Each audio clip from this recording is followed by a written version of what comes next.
السلام علیکم ناظرین، آج ہم سقراط کے بارے میں جانیں گے۔ سقراط دنیائے فلسفہ کا سب سے عظیم اور جلیل المرتب معلم ہے، جس نے 5ویں صدی قبل مسیح میں یونان میں مغربی فلسفہ کی بنیاد رکھی۔ میلاد مسیح سے 470 سال پہلے یونان کے معروف شہر ایتھنز میں پیدا ہوا۔ اس کی ابتدائی زندگی کے بارے میں تحریری شواہد نہیں ہے، تاہم افلاطون اور اما بعد فلسفہ کے حوالے بتاتے ہیں کہ وہ ایک مجسمہ ساز تھا، جس نے حب الوطنی کی جذبے سے سرشار ہو کر کئی یونانی جنگوں میں حصہ لیا اور داد شجاعت پائی۔ تاہم اپنے علمی اور مساعی کی بدولت سے اسے گھر بار اور خاندان سے تعلق نہ تھا۔ احباب میں اس کی عزت ایک اخلاقی اور روحانی بزرگ کی تھی۔ فطرتاً سقراط نہایت اعلیٰ اخلاق اوصاف کا حامل، حق پرست اور مصنف مزاج استاد تھا۔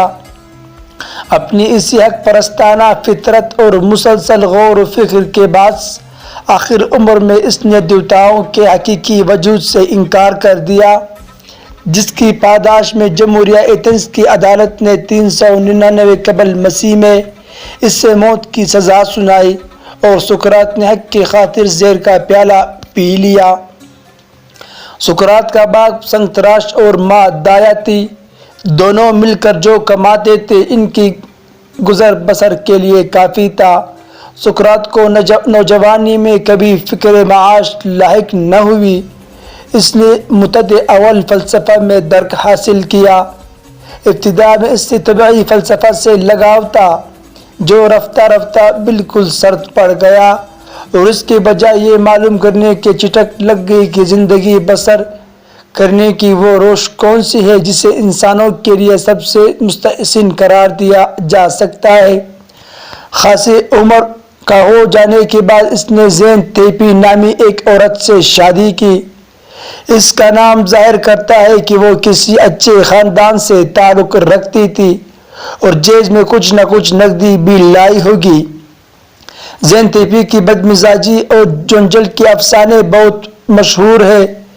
تندخوئی کے یہ قصے شاید روایتی ہو۔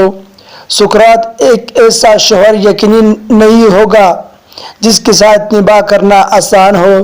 یہ حقیقت بھی ملحوظ رکھنی چاہیے کہ زین تیپی کو سقراط کے غیر دنیا دارانہ مصروفیات کی وجہ سے تنگ ترشی سے گزرنا پڑا ہوگا۔ سقراط نے اپنے آبائی پیشے پر توجہ نہیں دی تھی۔ سقراط نے دنیا کو ایک نئے انداز بحث سے متعارف کروایا۔ اس کا طریق بحث فسطانی قسم کا تھا، مگر اس سے مناظرہ نہیں کہہ سکتے، کیونکہ وہ اپنے بحث سے اخلاقی نتائج تک پہنچتا اور حقیقت ثابت کرتا۔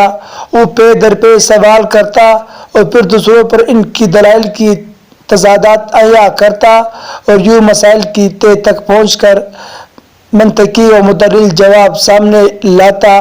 مثلاً سچائی کیا ہے، عدل کیا ہے، انصاف کیا ہے، وغیرہ وغیرہ۔ دوستو، اگر آپ لوگوں کو میرا یہ معلوماتی ویڈیو پسند آئی ہوئی ہو تو برائے مہربانی اس چینل کو سبسکرائب کریں۔